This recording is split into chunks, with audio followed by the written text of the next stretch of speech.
hankaagu hadhaafo hankaagu hadhaafo reer hebel shalay caradii kelmadayga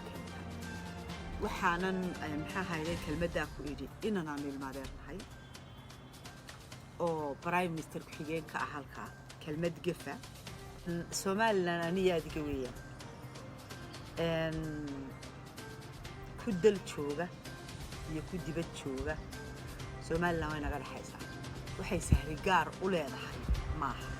laakiin waxay sahri jeceshahay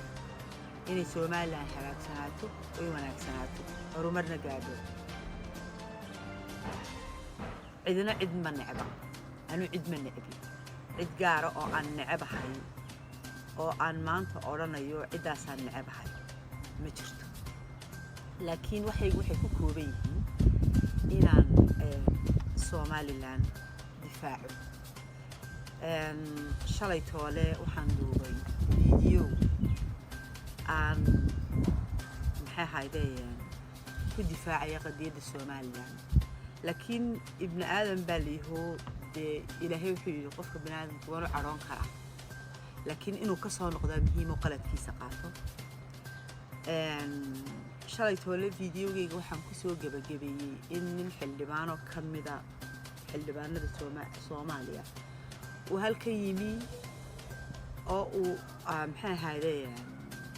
aanu wax hadalana laga maqalo oo nidhi hays cadeeyo oo hayse soo hortaago ummadda reer Soomaaliland inuu ka tanaasulay fikirku aaminsanaa iyo maxaa hayday iyo wuxuu maskaxdiisa ku hayay waxaan arkay inay tahay Soomaaliland ilaa cigaal la wajirtay deewaana la iimanayay xamar waana la tagay waxaan arkay in markaan dib u fariistay in kuwii shalay halka madax ka ahaa maantana halka madax ka yahay marka waxaan anigu shakhsi ahaan anoo Soomaaliland jecel oo Soomaalilandnimadu dhabiga tahay oo ogtii waxaan cid u colaadsadaa oo aan ummadayda maxay hayday waliba dadkan ka dhashay reesha isxaaqan u colaadsadaa inay tahay inay qalad iyo gafbay tahay Soomaaliland waan jecelahay waa loogiyahay shalay caradii kelmadayga keentay waxaanan maxaa hayday kelmadda ku idhi inaan ilmaadeernahay oo prime minister ku xigeenka ah halka kelmad gafa oo aan ku idhi caadaqaate ugamaan jeedin anu caadaqaate nasab ahaan ugamaan jeedin laakiin dadka taga xaggaas hadana hadimada ku haya Soomaaliland baan uga jeedo waayo kuwa badan oo halka jooga oo maanta hantidoodii halkan ka dhisanto halka wax ka shaqay ayaa buuxa oo la arkaya la dhaafaya marka wax aniga sahal ahaan maxay hayday gaar ay iigu sameeyeen ma jirto inanka iyo dadkiisa iyo hablaha walaaladiyaba waan ka raali gelinayaa kelmadda aan idhi maxay hayday iyo reer Soomaaliland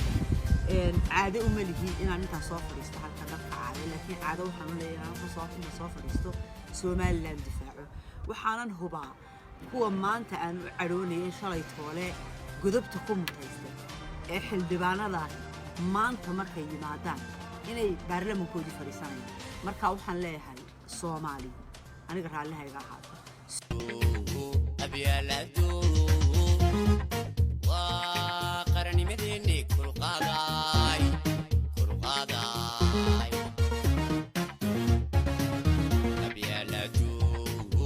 abyaaladu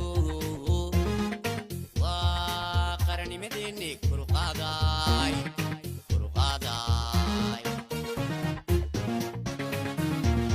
واتان وحكو قبسني واتان وحكو قيبسني واتان حنقودني